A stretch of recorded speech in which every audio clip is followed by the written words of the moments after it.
Bueno, la mayor parte de aquí ya creo que los conozco, han sido alumnos, ¿no? Han aprobado el curso de biología ya, todos, la mayor parte, ¿no?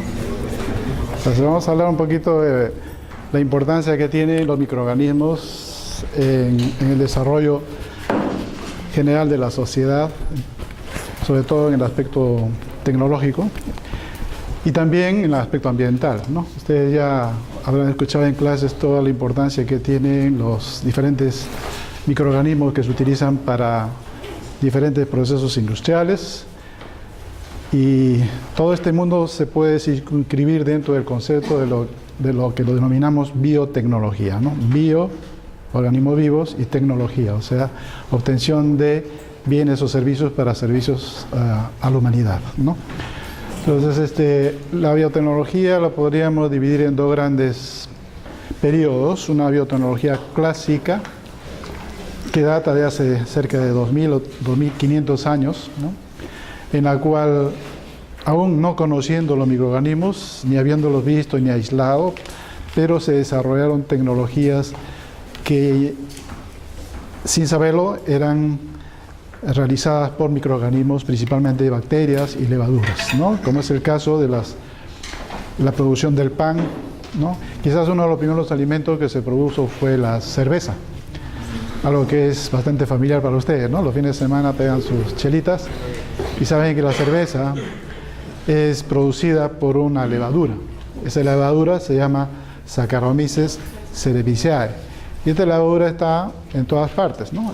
Si uno coge una col, la deja fermentar, aparece una levadura, ¿no? Si uno deja el vino que se enrancia, aparece una levadura, ¿no? Si uno pisa las uvas, al poco rato aparece una levadura, ¿no? Cosa blanca. Entonces las levaduras estas están distribuidas ampliamente en la naturaleza, y los antiguos, egipcios, griegos, fenicios, empezaron a utilizar estos sustratos, como son la cebada, ¿no?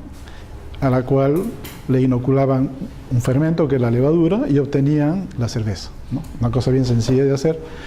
Posteriormente utilizaron esta misma levadura para fabricar pan, ¿no es cierto? Entonces el pan que ustedes comen todos los días a las 8 de la mañana, que está fermentado y levanta su tamaño debido a una levadura, ¿no? La misma levadura de la cerveza. Cuando ustedes se pegan sus fiestas, sus juergas, a veces toman su chicha, ¿no es cierto? La chicha también es una jora, un maíz que es fermentado con la misma levadura. Si ustedes son más sofisticados, de repente ya toman whisky, y el whisky es la misma levadura, pero sobre un sustrato que la papa, ¿no es cierto? Y así, si ponen manzanas como sustrato, entonces obtienen la sidra, ¿no es cierto? Y así pueden obtener todos los licores que ustedes quieran, ¿no? Si quieren obtener sake, entonces cogen arroz y obtienen el sake, ¿no? Entonces todas las sociedades, de una u otra manera, han desarrollado sus propias bebidas características, tomando como sustrato algún elemento orgánico, que puede ser un carbohidrato, y sobre ese carbohidrato una levadura ha fermentado y ha producido un alcohol, ¿no? Y sus burbujitas, que es anhídrido carbónico, ¿no? Entonces este proceso de tecnología son clásicas, ¿no? Posteriormente ya se utilizó las leches, ¿no? Y la leche, pues ustedes saben que si yo lo dejo al ambiente se cuaja, ¿no? Y si le pongo un lactobacillus, produzco un yogur, ¿no es cierto? Entonces y si hago lo mismo, pero lo dejo guardar mucho tiempo, se produce un queso, ¿no es cierto? Y los quesos, ustedes saben pues, que hoy día tienen una gran variedad de quesos en el mercado, producida por la misma tecnología con ligeras variantes, ¿no? Pero esto es ancestral, hace 2000 años que se viene haciendo, ¿no?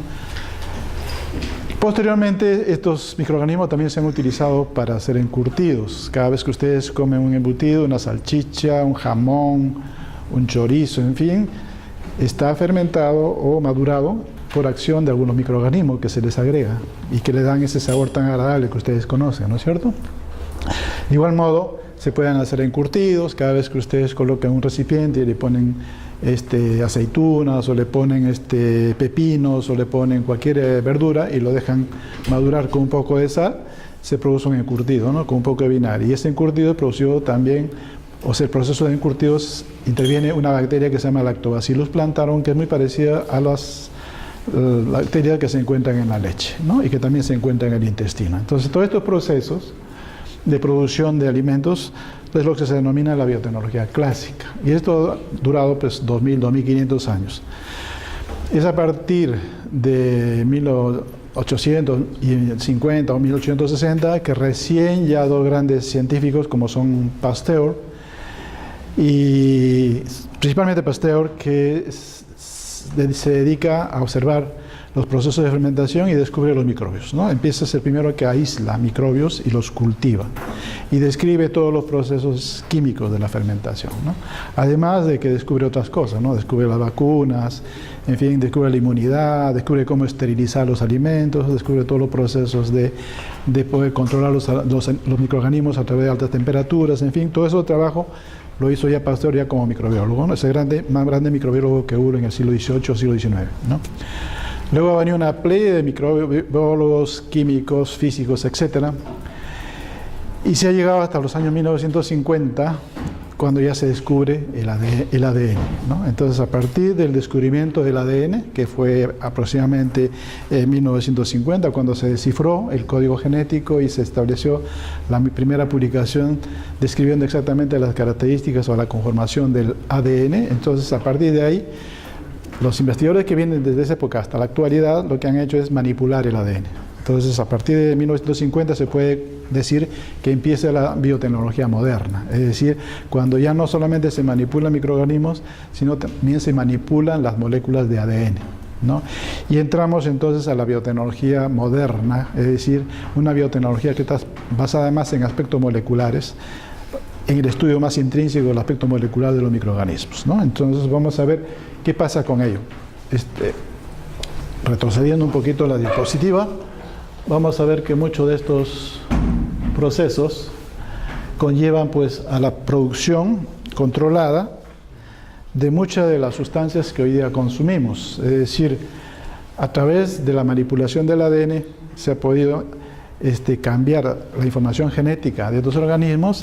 Inclusive se les ha llegado a introducir información genética nueva al interior, se ha ensamblado esa información y se les ha vuelto a introducir en algún organismo que pueda trabajar en un fermentador para producir proteínas, principalmente tipos de proteínas que son de interés humano, como es el caso de las hormonas, ¿no? Las hormonas ustedes saben que son proteínas, ¿no? La insulina es un ejemplo, ¿no? La insulina es una hormona que controla la cantidad de glucosa en sangre, ¿no? Por lo tanto, nosotros cada vez que tenemos un aumento de glucosa, la insulina que tenemos en el páncreas nos controla el exceso de glucosa para no volvernos diabéticos. Pero esta insulina, esta hormona, por ejemplo, era muy cara de producirla. Para poder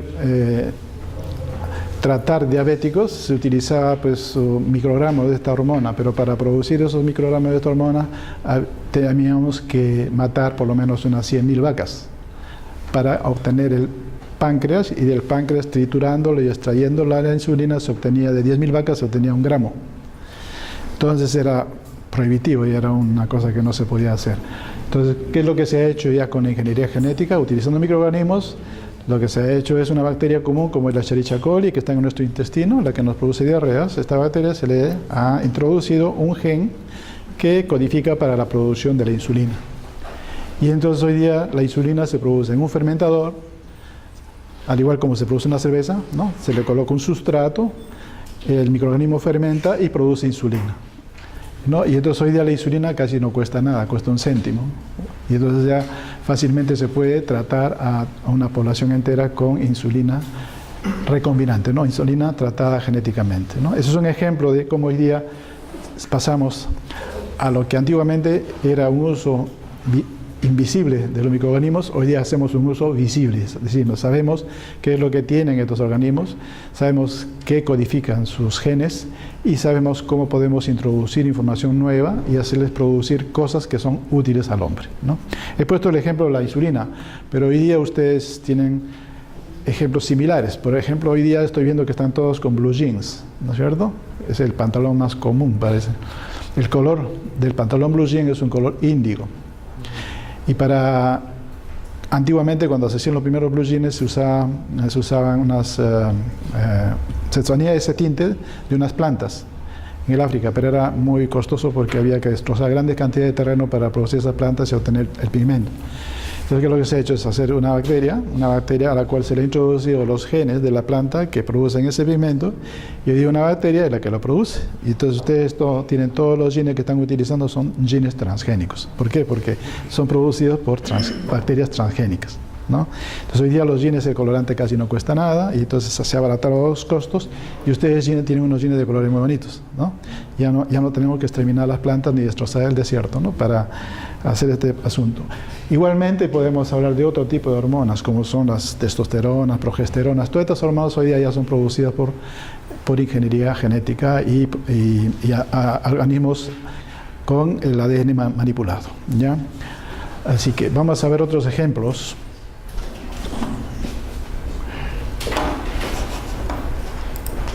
Vamos a poner otros ejemplos. La producción de antibióticos, por ejemplo, ¿no? Normalmente los antibióticos se descubrieron a partir de los hongos, ¿no? El primer descubrimiento de antibióticos fue hecho por Alexander Fleming, un científico que estaba trabajando con unas bacterias, y un día cultivando bacterias dejó sus placas encima del mueble en su laboratorio y se olvidó. Y al cabo de unos días regresa, abre la placa y se encuentra con que había unos hongos ahí que habían crecido en la placa, y todas las bacterias que estaban alrededor se habían muerto.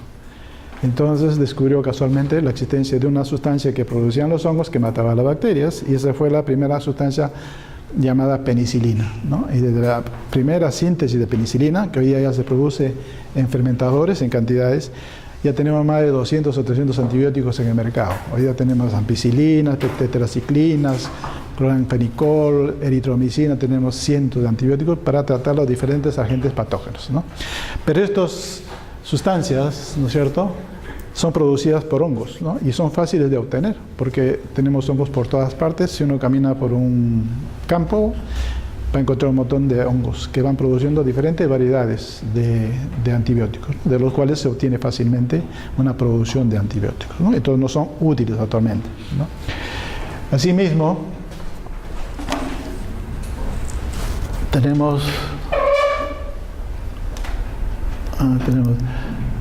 tenemos otros compuestos que mejoran la salud, como por ejemplo la producción de vacunas, ¿no? Ustedes se recordarán cuando eran niños les pusieron vacunas, ¿no es cierto? Le pusieron la trivalente, la tosferina, tétanos y todas esas vacunas.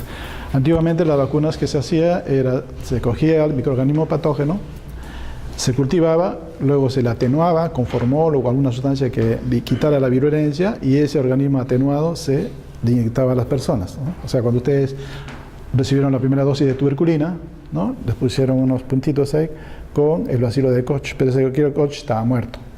Entonces, ¿qué hacía el organismo? Producía anticuerpos para defenderse contra ese bacilo y te producía un proceso de inmunidad natural.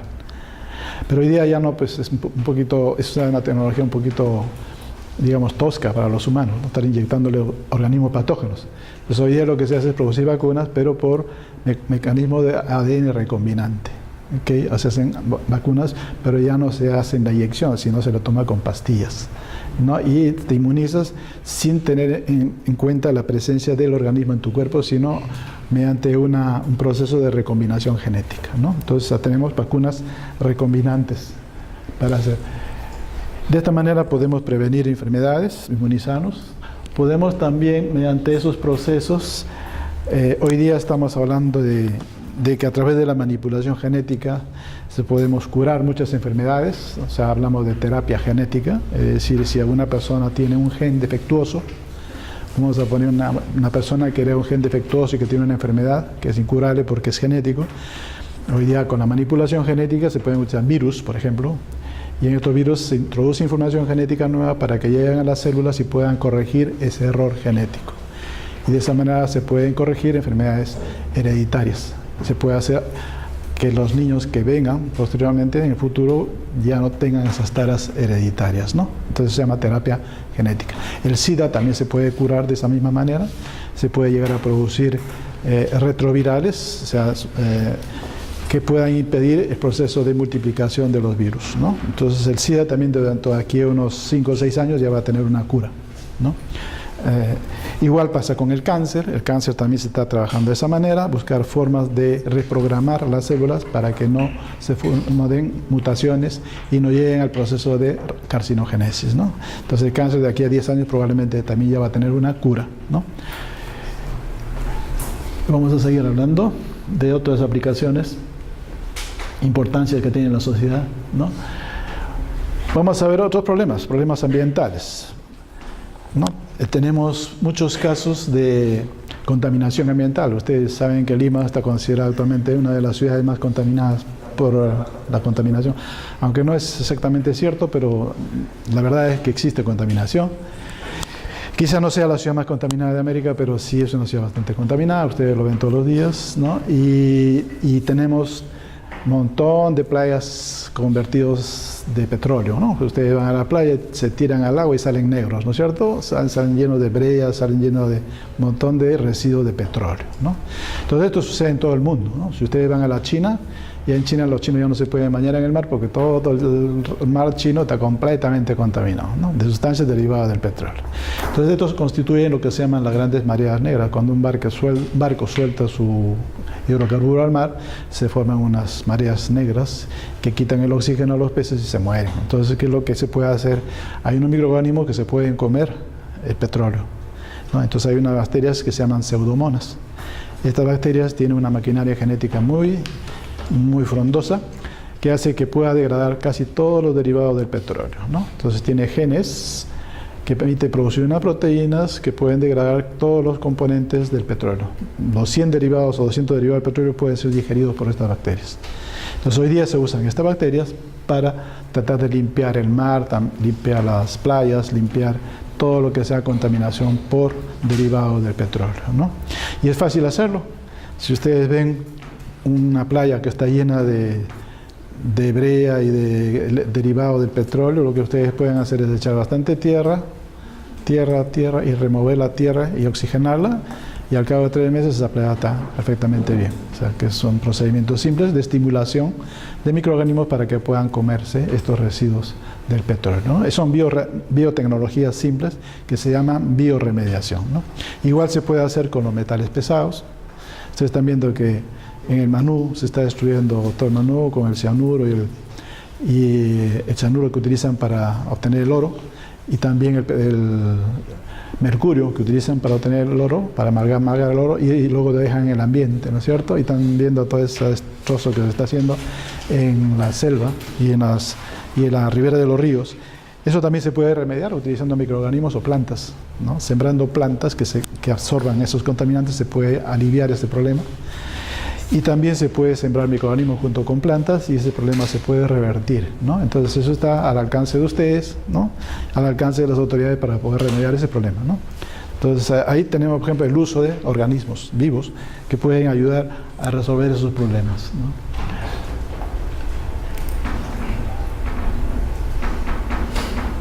Entonces hay un montón de tecnologías que pueden permitir eliminar los metales pesados, eliminar las mareas negras, ¿no? Podemos obtener energía no contaminante, ¿no? Podemos obtener biodiesel, ¿no? O bioetanol, que son productos procedentes de la utilización de microorganismos para obtención de combustibles y energía, ¿no? Se puede obtener pilas a partir de la basura, se puede obtener energía a partir de la basura, se puede tratar cualquier tipo de residuo y obtener beneficios de esos residuos. O sea, hay países en los cuales los residuos son ya utilizados industrialmente, como es el caso de Japón. En Japón no permite que ninguna fábrica suelte nada al ambiente, están prohibidos. Todas las aguas y todos los residuos tienen que estar obligatoriamente reciclados, si no, no les cierran la fábrica. Entonces se han desarrollado muchas tecnologías para reciclar todo lo que no les ayuda, lo que les sirve como de desecho, ¿no? Lo reciclan y obtienen muchos beneficios, obtienen otros productos que tienen mucho beneficio económico, ¿no? Entonces algo así también se puede hacer en nuestro medio, ¿no? Tratar de reciclar al máximo todos los sustratos que utilizamos para la tecnología, ¿no? En la ganadería también hay muchas cosas que se hacen. Por ejemplo, el Perú fue un país pionero en este campo. Hace muchos años, ahora unos 60 años, había buenos investigadores en las universidades peruanas que trabajaban mucho con el mejoramiento de auquénidos, por ejemplo, ¿no? Y ovinos, ¿no? Aquí se creó una raza nueva, que el ovino junín, que era una variedad que producía mucha lana, mucha leche y mucha carne, y ese fue un producto de sucesiva selección genética en ovinos. Pero hoy día, ¿qué es lo que se hace? Con técnicas de ingeniería genética se obtiene un mejoramiento de estos organismos. Uno puede traer semen de campeones mundiales, ¿no? Y hacer la inseminación artificial, y todas estas vacas flacuchentas con el semen de un campeón se vuelven los terneros unos campeones mundiales, ¿no? Entonces esas técnicas están al alcance. El profesor Sumar, el profesor Novoa, hace 60 años hacían esos experimentos en el Perú, y ellos llegaron incluso a hacer lo que se llama hoy día trasplante de embriones, ¿no? Transplantaban embriones de ejemplares de mucha calidad genética y los introducían en vaquitas o ovejas que eran muy débiles. Pero esos embriones tenían un potencial genético grande, y de esa manera fueron mejorando muchas variedades de ovinos, de alpacas, etcétera, etcétera. Esos trabajos en el Perú se han hecho hace 60 años, ¿no? Desafortunadamente el terrorismo ha destruido todo ese avance genético, ¿no? Porque ellos destruyeron 3 laboratorios de genética en el país, uno el de La Raya en Puno, otro en Huancayo y otro en Pucallpa, y destruyeron todos los 16 años de avance genético que Perú tenía, y todo registrado, ¿no? Lo bombardearon y se desapareció todo. Tenemos un periodo de 16 años que no podemos recuperar, ¿no? De todo lo que se ha avanzado en el Perú. Pero se ha logrado, por ejemplo, con manipulación genética, introducir genes a las truchas, ¿no? Pues, las truchas son más o menos de este tamaño, pero ¿qué se ha conseguido? Es que con la manipulación de los espermatozoides o la manipulación de los óvulos de los salmónidos, se ha conseguido introducirles información genética nueva para que después estos puedan tener 1,5 metros de alto. Entonces, muchos de ellos se les ha introducido el gen de la hormona del crecimiento humano, y entonces estas truchas pueden llegar a tener hasta 1,5 metros de altura, ¿no? Hoy hay explotaciones que hacen eso. En algunos países ya explotan de esa manera. Otras explotaciones en el medio marino utilizan, por ejemplo, manipulación genética para producir conchas que tienen puro músculo y bastante ácidos grasos omega, que son los necesarios para paliar muchas de nuestras deficiencias nutricionales. Y simplemente con un poco de manipulación genética se obtiene ejemplares en menor corto de tiempo y con mayor producción de músculo, ¿no? Entonces, ese tipo de investigaciones se han hecho en el Perú también, y hay empresas que están incursionando en ese campo, ¿no? Y con ventaja económica, por ejemplo. Se ha logrado obtener ejemplares que puedan vivir en el frío. Los salmones se han acostumbrado a vivir en el frío del polo, ¿no? En el caso de Chile, y esos salmones les han introducido el gen del frío, que era de una bacteria, y ese gen les permite a ellos soportar condiciones bajas de temperatura, ¿no? En nuestro medio se hizo lo mismo, se hizo con la papa, se consiguió una papa transgénica, y esta papa transgénica lleva genes del frío, de una bacteria, y entonces se podían cultivar estas papas a 4.000 metros de altitud, o sea, en zonas donde hay heladas, ¿no? Esta tecnología se desarrolló en el Perú, está la tecnología hace 20 años desarrollada, son transgénicas, pero desafortunadamente, pues como han hecho campaña contra los transgénicos, no se puede dar estas papas, no se les puede dar a los campesinos, porque hay prohibición de utilizar transgénicos en el Perú, ¿no? Entonces, los campesinos siguen sufriendo de que sus papas se malogran, no crecen, hay heladas, se pierden, y tenemos la tecnología y no la podemos utilizar porque hubo un chef o alguien que se opuso, y entonces se malogró todo el asunto, ¿no? Pero sí se puede hacer también cosas interesantes en mejoramiento animal, ¿no? Y así como se hace mucho en mejoramiento animal, se hace también en mejoramiento de plantas, ¿no? Por ejemplo, ustedes habrán oído quizás de las plantas transgénicas, ¿no? En las plantas transgénicas ha sido una solución, y es una solución en muchos países. Ha sido una solución en la soya, por ejemplo. La soya es una planta transgénica que ha recibido un gen de una bacteria, ¿no? Y una bacteria que producía una proteína, y esa proteína mataba a los insectos de la planta. Entonces ya la planta produce, a través de esta manipulación, produce sus propios proteínas, y de esa manera se defiende de todos los insectos que la atacan. Entonces ya esa planta no necesita utilizar pesticidas, ni plaguicidas, ni nada químico, ¿no? Entonces ya nos ahorramos en el uso de pesticidas y obtenemos una planta que tiene mayor valor desde el punto de vista agrícola, ¿no? Eso se ha hecho con la planta del tabaco igual.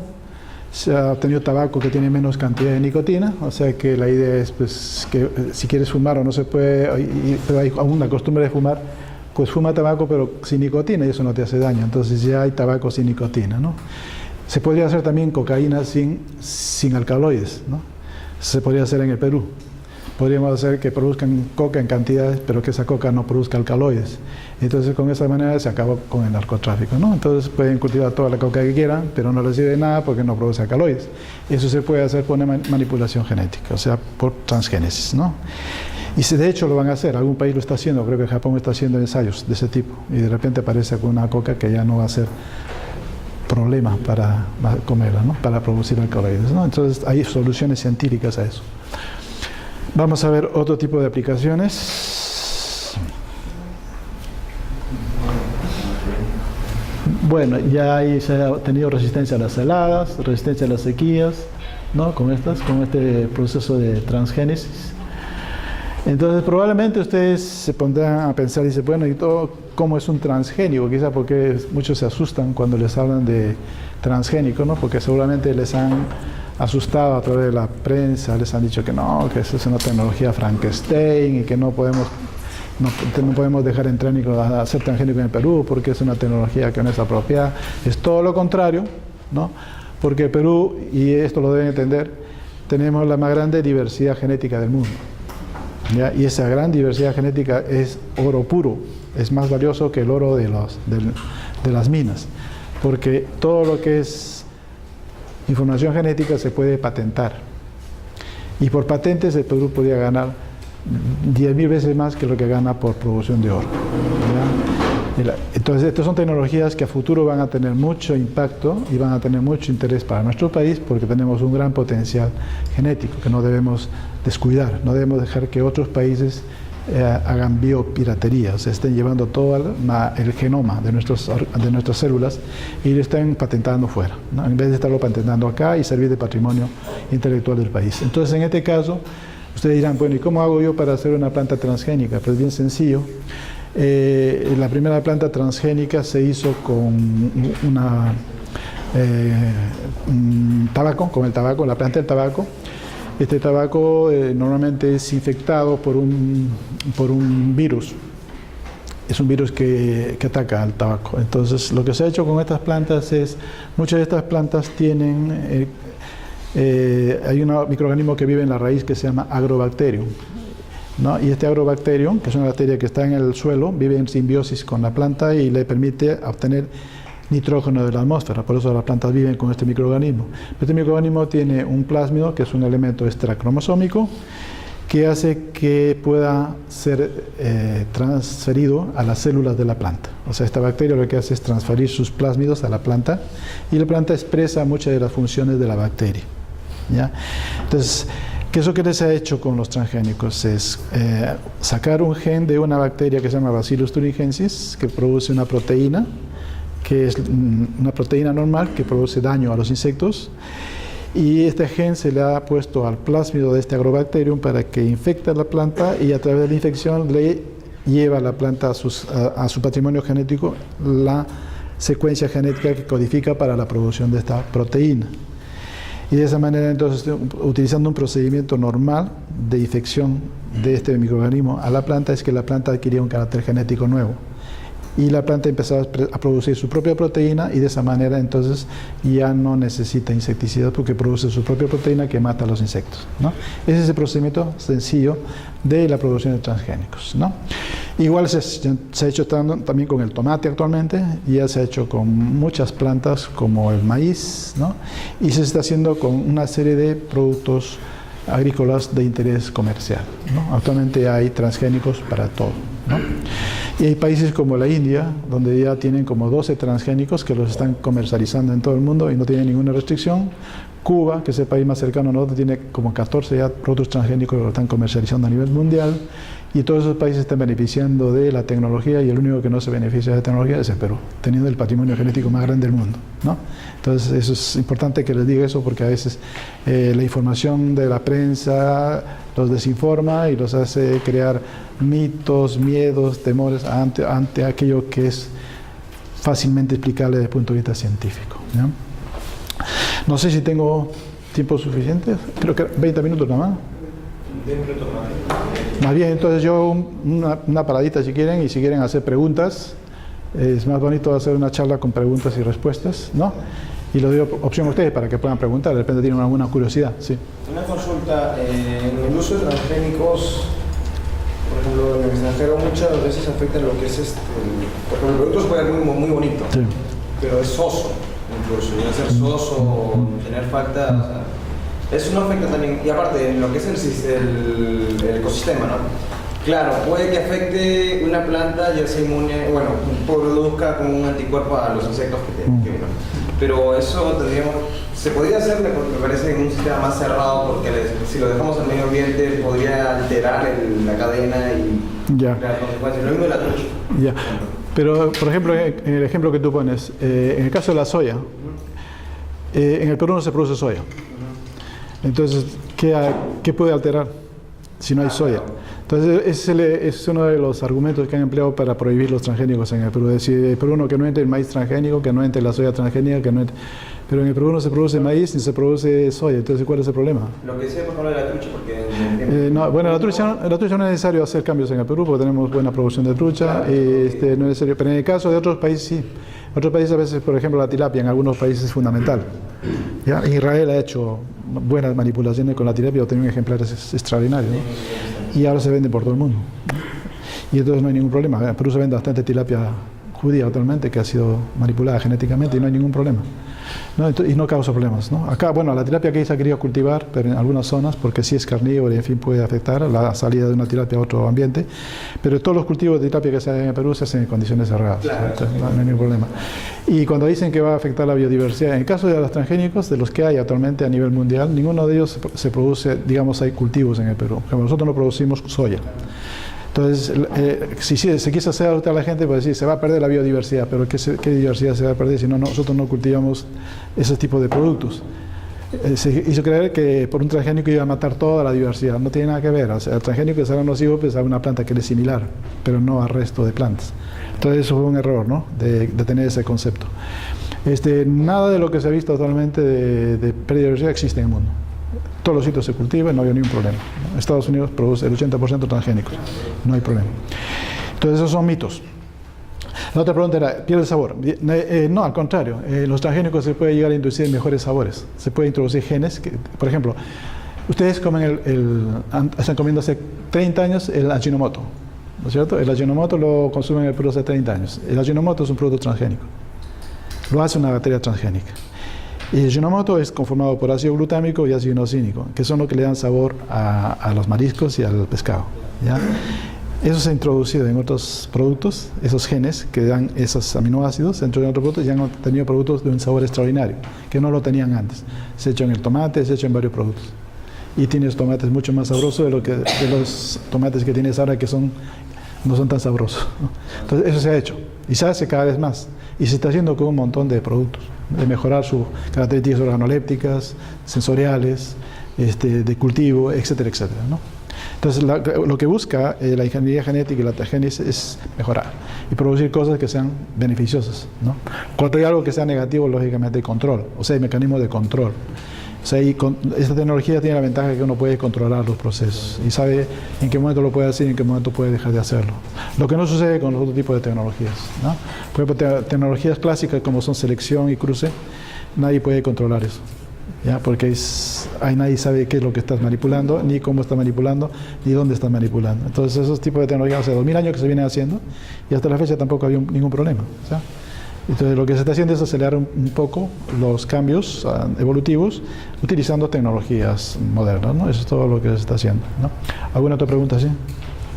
Los injertos son transgénesis, ¿no? O sea, el concepto de transgénesis es el siguiente, ¿ya? Quizás en la prensa han hecho una mala presentación de los transgénicos. Las transgénesis es una de las propiedades que la vida tiene, que los organismos vivos tienen para evolucionar. O sea, todos los seres vivos evolucionan, o sea, digamos, la información genética fluye de dos maneras. Una de manera vertical, es decir, de generación a generación, es el flujo vertical de genes, y lo otro es a través de horizontal, que es el caso de genes que pasan de una especie a otra o de un organismo a otro.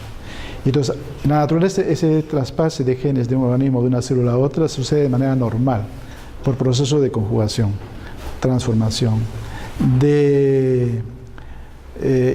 en el caso que tú mencionas, injertos, igual, por cruces, ¿no? Hay un pasaje de genes de un organismo a otro.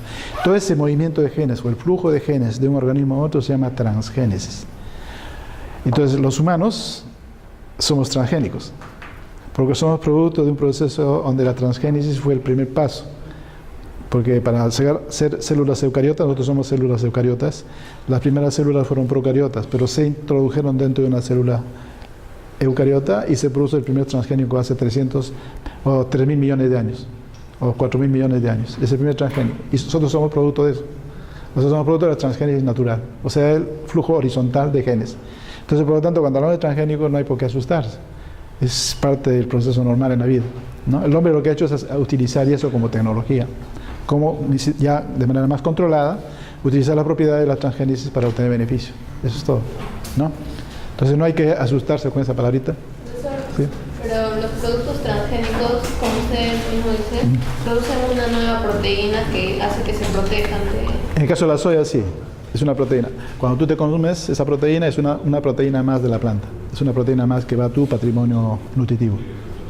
Eso no tiene nada que ver con lo... Esas proteínas no producen... No, le producen a los insectos que comen esa proteína, les hace daño, se mueren.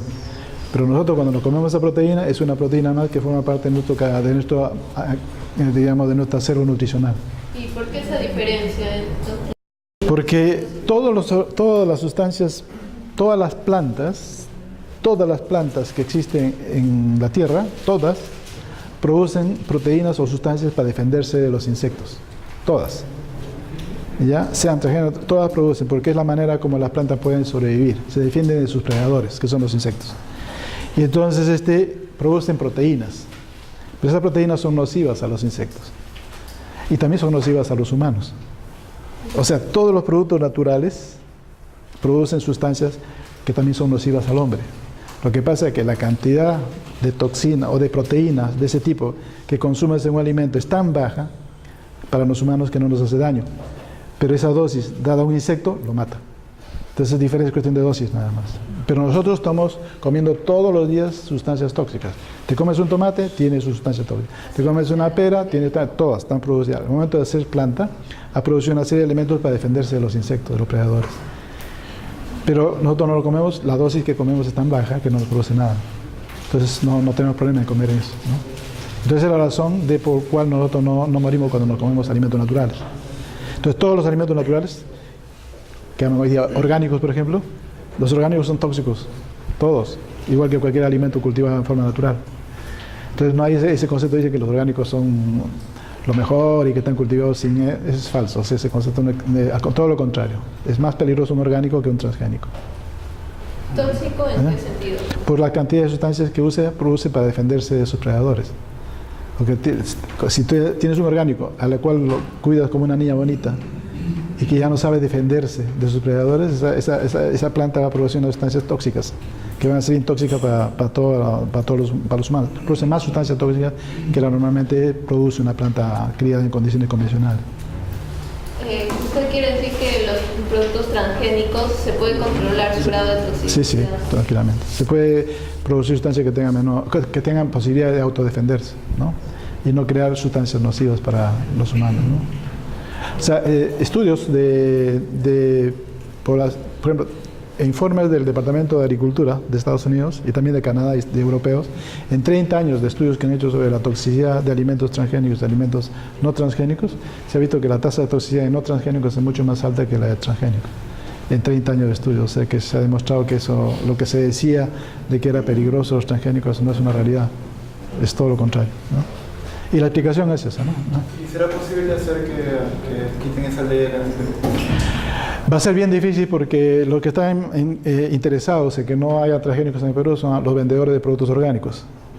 Entre ellos el ministro que estuvo anteriormente, que era vendedor de café orgánico. Entonces a él le interesaba que saliera una ley que fuera en contra de los transgénicos, porque los transgénicos abaratan los costos. Y entonces entre él que vende su kilo de café en el mercado internacional a $16, creo, ¿no? El transgénico tendría que venderlo a $7, $6. entonces no es negocio, entonces mejor prohíbo los transgénicos, porque no es mi negocio vender el otro que lo vendo a $16. Y si soy ministro, con mayor razón, fácil. Me asocio con un chef que tiene reputación mundial actualmente, ¿no? Y que también le interesa la comida orgánica porque hace mucho negocio con los restaurantes. Y todos los restaurantes hablan de comida orgánica y toda la cadena orgánica, y entonces todo está engranado en un negocio, un lobby. Y entonces cualquier cosa que pueda trastabillar todos esos negocios, pues hay que hacer la guerra. Entonces se hace el lobby en el Congreso, se hace el lobby con los ministros, se hace el lobby con todo el mundo, se crea una imagen negativa, se coge la prensa, se coge la empresa y se hace todo un bluff para evitar que el país progrese, ¿no? O que progrese por ese lado, ¿no? Entonces para mí es un crimen porque se está quitando oportunidad al Perú de ser un país rico. Porque puede haber muchísimos empresarios que puedan dedicarse a este tipo de tecnología y vender a nivel mundial productos con patente peruana y hacerse multimillonarios. Él y la gente que trabaja, ¿no?, con eso, ¿no? Es generar empresas, generar nuevas oportunidades, nuevos emprendedores, nuevas tecnologías para el mercado mundial. Sí. Profesor, ¿en la universidad se han realizado experimentos? ¿Acá en la UNI? ¿O en el Perú? Bueno, la UNI, desafortunadamente ustedes como universidad son orientados a las ingenierías, ¿no? Entonces es Universidad Nacional de Ingeniería. Pero desafortunadamente pues la ingeniería hoy día ha pasado a segundo plano en el sentido de como ingeniería, ¿ya? Hoy día el mundo está combinado las ingenierías con otras ciencias. O sea, hoy día las ingenierías se asocian a otras ciencias. Como ingeniería sola no va muy lejos.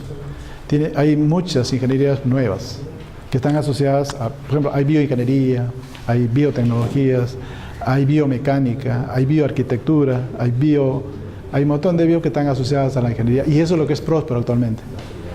Entonces la UNI requiere un poquito evolucionar, al igual que todas las universidades del mundo que han evolucionado para asociarse con otras disciplinas, ¿no? La UNI ha sido creada solamente como una escuela de ingenieros, entonces la visión es muy de ingeniero, pero es una visión muy reducida actualmente. El mundo contemporáneo asocia la ingeniería con otras disciplinas, ¿no? Y de eso tiene nuevas tecnologías, nuevos estudios, nuevos campos del saber, nuevos campos del conocimiento, ¿no? Y la parte biológica ayuda mucho, ¿no?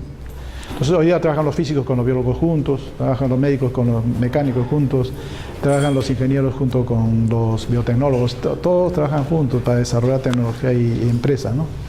Entonces, en ese sentido la UNI recién está despertando, están ya queriendo introducir carreras que tengan la componente biológico y se está asociando con otras universidades, puede ser San Marcos, puede ser la Cayetano Heredia, ¿no?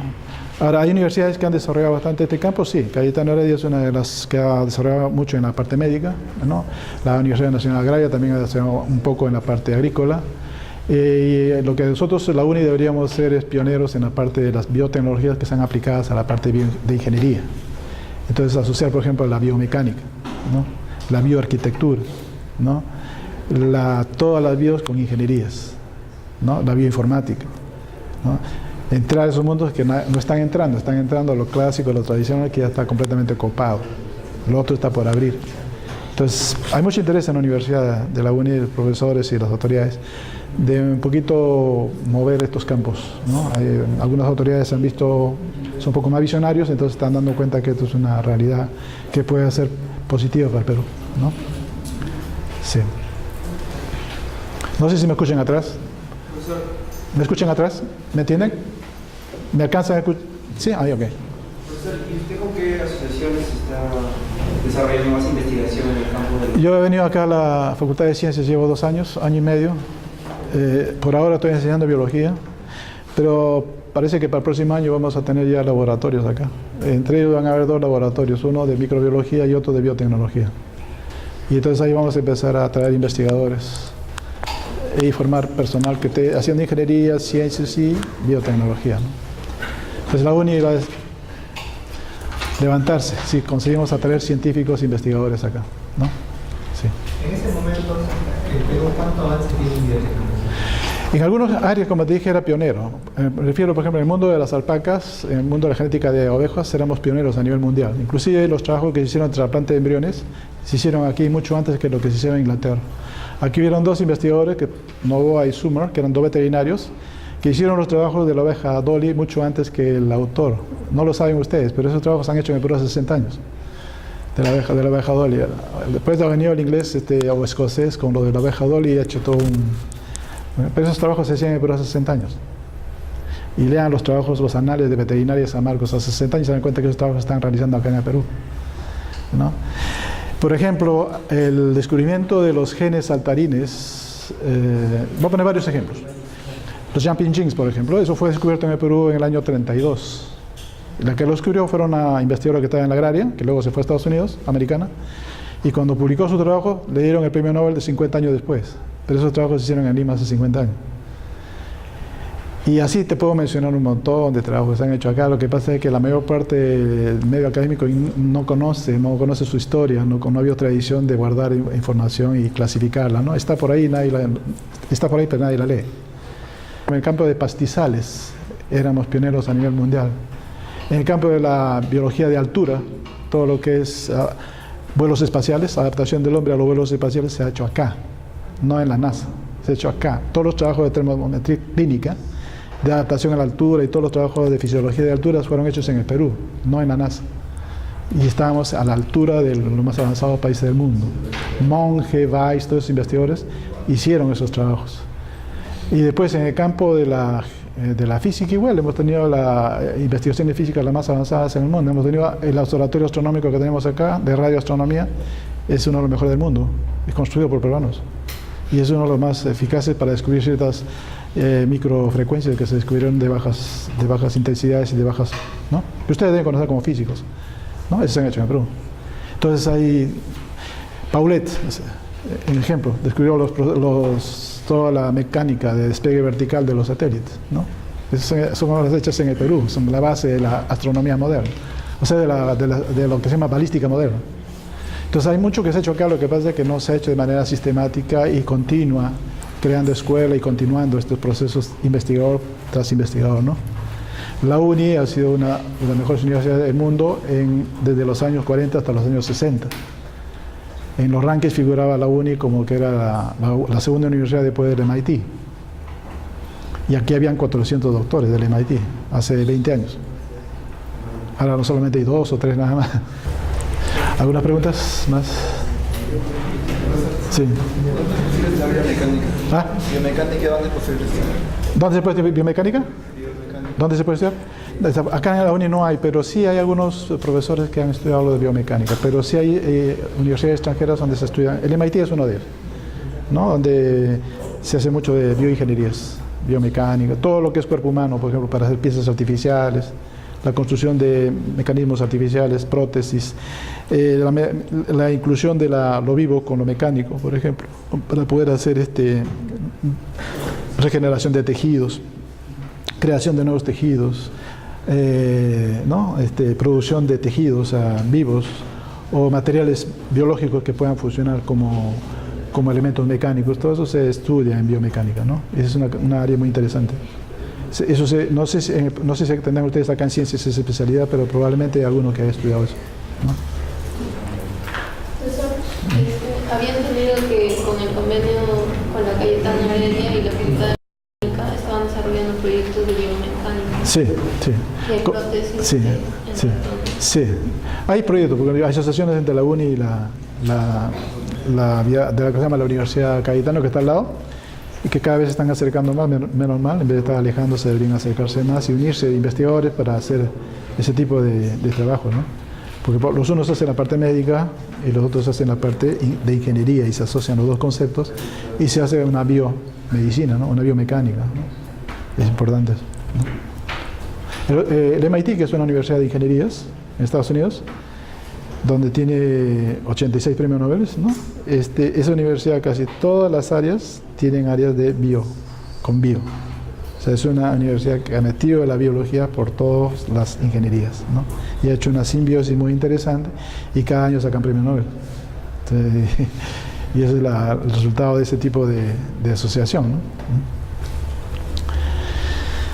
¿Más preguntas? Yo creo que con eso les he dado una charla de lo que esperaban o no esperaban otra cosa. Sí, porque ustedes han seguido el curso de biología, o sea que para qué le voy a repetir. ¿Cuál sería el campo más beneficiable en la investigación en biotecnología? Yo creo que en el Perú un campo muy importante y es la parte genómica. O sea, el desciframiento de todos los genomas que tenemos acá. Tenemos el patrimonio genético más grande del mundo. Y hasta el momento no hemos descifrado ni un solo genoma, ni siquiera el de la papa. No, hasta nosotros siempre decimos, el Perú, la papa, que tiene que el camote de acá, que la sacha inchi, que el camu camu, que todo hablamos de Perú, pero eso solamente lo que es fenotipo. No hemos hecho nada sobre la genómica de eso. Y en la genómica vamos a descubrir infinidad de genes que no se han descubierto hasta la fecha. Y cuando tú patentas una secuencia o describes una secuencia y lo pones en una base de datos genómica, adquiere la propiedad intelectual. Y cualquier industria que utilice esa información te tiene que pagar un royalty. Y entonces, con que ustedes se dediquen a hacer secuenciado de diferentes organismos y lo publican, esto ya tiene la propiedad intelectual. Y cualquier patente que salga de ti tiene que pagar los royalties a ti. Y entonces ustedes se pueden hacer multimillonarios de una manera bien fácil. No necesitan ir a sacar oro al Manú, ¿no? Esto lo tienen ahí a la mano. Entonces, escarben, abran células, secuencien, publiquen, ¿no? Analicen, entren en la bioinformática, entren a utilizar los programas de informática, empiecen a analizar esas secuencias, estudien esos algoritmos, ¿no? Y todo eso que ustedes saben, ¿no? Algoritmos, bioinformática y todo, los matrices, ¿no? Todos los programas que pueden desarrollar o entender todos los desarrollos que están haciendo actualmente en el mundo. En ese campo es esplendoroso. Nosotros no podemos estar ajenos a eso, ¿no? Entonces, ustedes son de ciencias, tienen un mundo por recorrer, tienen un mundo por explorar, ¿no? Más que ninguna otra profesión, sí. Entonces, para mí, lo que es información genética, o sea, lo que es el descubrimiento de toda la diversidad, pero desde el punto de vista genómico, en nuestro medio sería súper interesante. Si algún día pudiéramos llegar a tener un banco de genes acá y tuviéramos toda una maquinaria bioinformática que analice esa información genética y esté constantemente publicando y registrando esa información, eso es oro puro. Eso vale más que todo el oro que pueda sacar de la Yanacocha porque eso tiene un valor inconmensurable, ¿no? Ese es el valor más grande que tiene el Perú. Eso es lo que Raimondi decía, que estamos sentados en un banco de oro, eso es cierto. Estamos sentados en un banco que no lo sabemos qué hay. Más que lo otro que hay sobre la mineral. Los minerales, pues, eso se acaban en un momento. Dentro de 20, 50 años no vamos a tener minerales, ¿no? Entonces quiere decir que los genes se heredan, ¿no? Pero ¿Todos los genes se heredan? Llevando paralelo al ser humano, ¿la inteligencia se hereda del hombre? La mujer, he escuchado que de la mujer. No hay gen de la inteligencia. Empezando por ahí, eso es un mito. No hay ningún gen que controle la inteligencia. La inteligencia es un desarrollo cultural. Claro, ¿Okay? sí, pero entonces, hay un porcentaje. Pero eso no tiene nada que ver con el género, que seas hombre o mujer. Porque eso es un factor cultural, no tiene nada que ver con los genes. Si hubiera genes de la inteligencia, entonces sería interesante, porque entonces cruzarías individuos para que todos hereden genes de la inteligencia, eso no se da. ¿Entiendes? Como tampoco hay un gen de la homosexualidad, es igual. El que sería homosexual es más bien de tipo social, cultural, pero no es genético. ¿Okay? Hay quienes creen que los homosexuales son genéticamente, ¿no? Son cuestiones culturales. No tiene nada que ver con la genética. No hay que confundir lo que es cultura con lo que es gene, información genética. ¿Ya? ¿Otra pregunta? Sí.